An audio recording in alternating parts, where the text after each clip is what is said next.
hundreds of Ukrainian soldiers have narrowly escaped encirclement by Russian forces. Just what does this mean for the state of the Ukrainian military and Russia's efforts in Donetsk? I'm Paul, U.S. Army combat veteran. Let's cover this absolutely crazy story. So overall, the best way to sort of tell the story here is looking at the map. And you can see that outside of a town in the Donetsk region right here, Pohoras, you can see that as of a few days ago, right, this is taking us back to the 15th, so 10 days ago, you can see it looked like pretty much standard Russian frontline fare, right? Russian forces attacking along major axes of advance, and kind of a standard like undulation in the front line where Russian forces are enjoying their best successes advancing towards urban areas, whereas advancing through open fields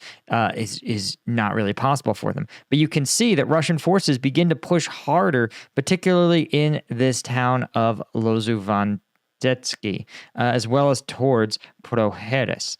And what happens is something that's very unusual for this conflict, right? At least in a very localized sense, Russian forces are suddenly able to conduct a fairly penetrating series of attacks, right? Particularly here on the 19th and 20th, where you see the Russians push kind of into this from the, northward from the south, as well as southward from Lozuvansky.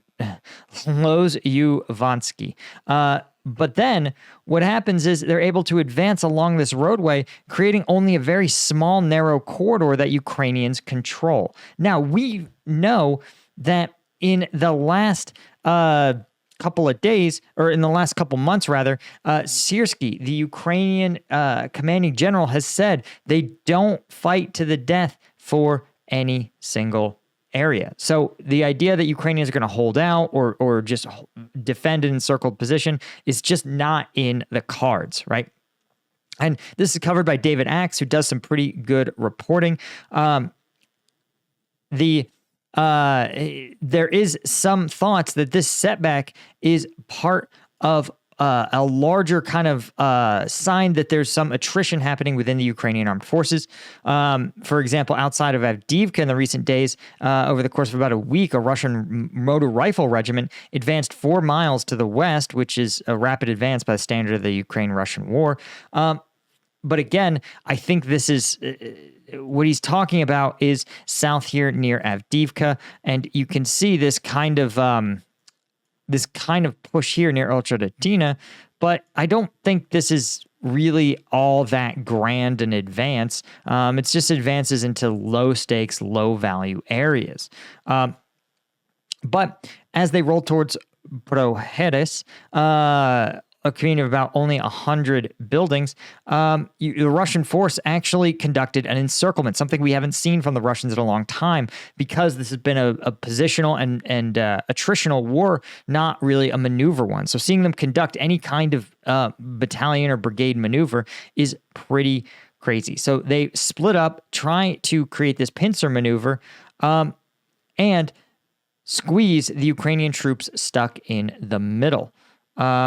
And while one Ukrainian analyst in Deep State said currently there's no order to withdraw, but it should come soon. And David Axe acknowledges Syrskyi's policy is, quote, this is a quote from Syrskyi, "It's very important for us to save the lives of our soldiers. We don't defend ruins to the death."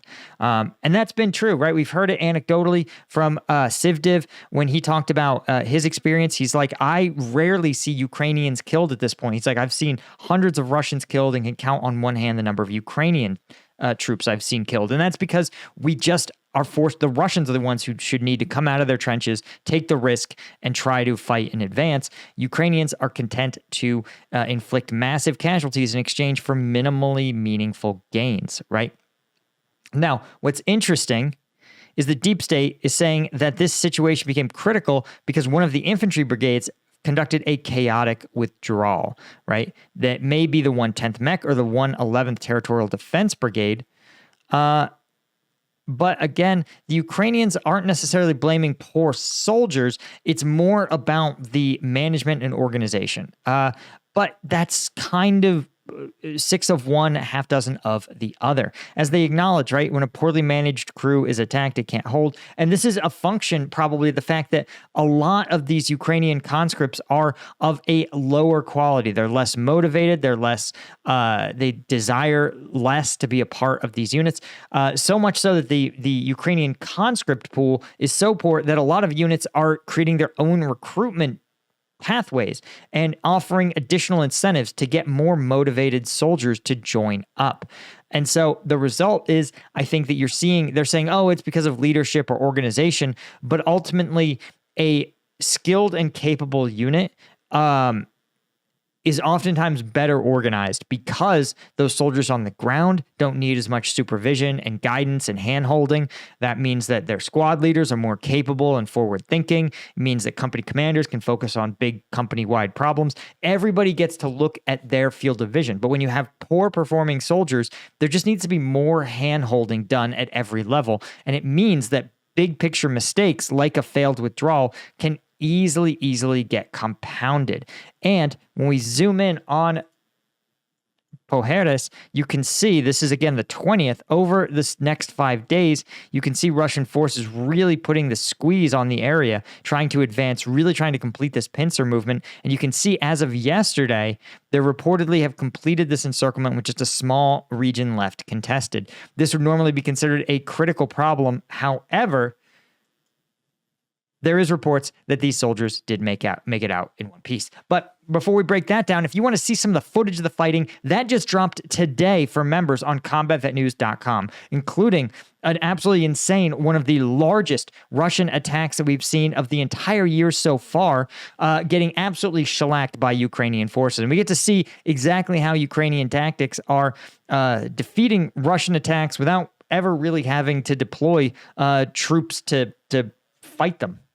Now, if you want to keep me independent, support the channel, and get access to those twice-a-week uncensored combat videos, that's for specialist tier members on Combat Vet News. If you want to support me even more and get access to a weekly Q&A where you can submit your questions and get answers from me, that you could become a lieutenant tier. And if you want all of those benefits plus by name shoutouts at the end of videos, the Colonel tier is for you. So thank all you guys. A huge thanks to all you guys that support me. You guys are the ones who enable me to do this every day and keep me independent so that I don't have to worry about what sponsors will think of a video or if my opinion will be a little too edgy for a media company.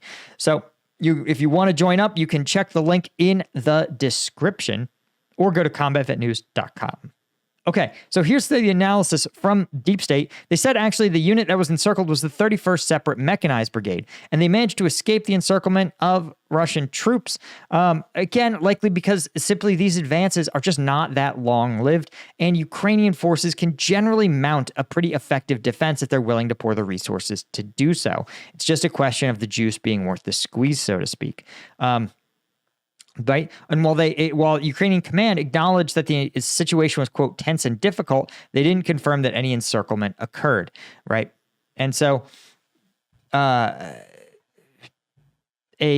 number of the battalions around 2 p.m., as predicted, a number of observation posts of the 1st and 3rd battalions were completely encircled. The brigade commander did not give the order to break through, so personnel in the area faced the fact the guys had to fight their way through, the analyst wrote, right? So according to Deep State, with the help of coordinated artillery, aerial reconnaissance, and related forces, and officers on the ground, the 1st, 3rd battalions were able to escape from the encirclement, quote, intact. Right? They said it was a nerve-wracking and difficult operation. The delay of even a couple hours could have led to a second encirclement, but there's no need to explain the many reasons. There's no reason to violate OPSEC is essentially what they're saying. So, again, as we've talked about, Ukrainian forces preserving their combat power is the priority because as we've talked about and as we've seen on these videos, the Russian troops just are poor. And when they take such high casualties, the soldiers don't have the ability to gain experience. Whereas many of these other soldiers are motivated, they're focused, and they're gaining experience. So losing a highly motivated, highly skilled unit would be a tremendous blow to the Ukrainian forces. So the fact that they were able to clear a little passageway and get those units out is a good sign. But remember, this is a problem that while the Ukrainians are being a little dismissive in public, the reality is this should never have happened, right? The Russians shouldn't have been able to stage these kind of advances. Ukrainians should have been withdrawing earlier. And the 47th, who got called in again to save the day as the backbone of the defense in the area, said that the situation is, quote, conditionally, consistently bad, and there's no improvement so far. They said this is the most difficult area because the Russians are trying to surround the town to the north and south, and they're actively pushing through the area. After reaching Avdiivka, they're putting pressure very actively. So the 47th says, listen, this is not because things are getting better. This is not, while it's great that these guys are okay, this doesn't change the fact that the Russians are absolutely pushing to the max, pedal to the metal, to try to make these kind of advances. And it's really, really draining Russian forces quite a bit.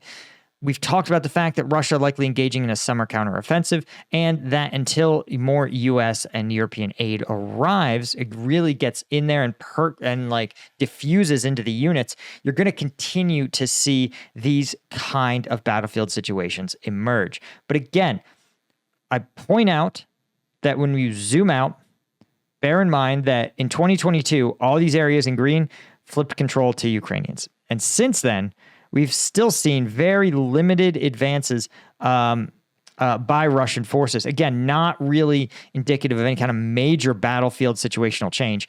But this is part of Putin's strategy, right? His goal is to expend a lot of Russian troops and a lot of Russian material in order to inch by inch, meter by meter, advance into the Donetsk region. And once he controls it, then his goal likely is to sue for peace. That seems to be the Putin playbook, at least from what I can infer. Anyway, guys, a huge thank you to, of course, all the members of Combat Vet News, particularly the Colonel tier members, right? Shout out to, again, Bill Collier, Robin Colburn, Gals Marning, Eugenia Cuesta, Chris Gorsuch, and Franz Zacharias. Could not do this without you guys. And to the lieutenant tier members, you guys make this whole thing possible. Thank you so much. And I will see you all in the next one. Cheers.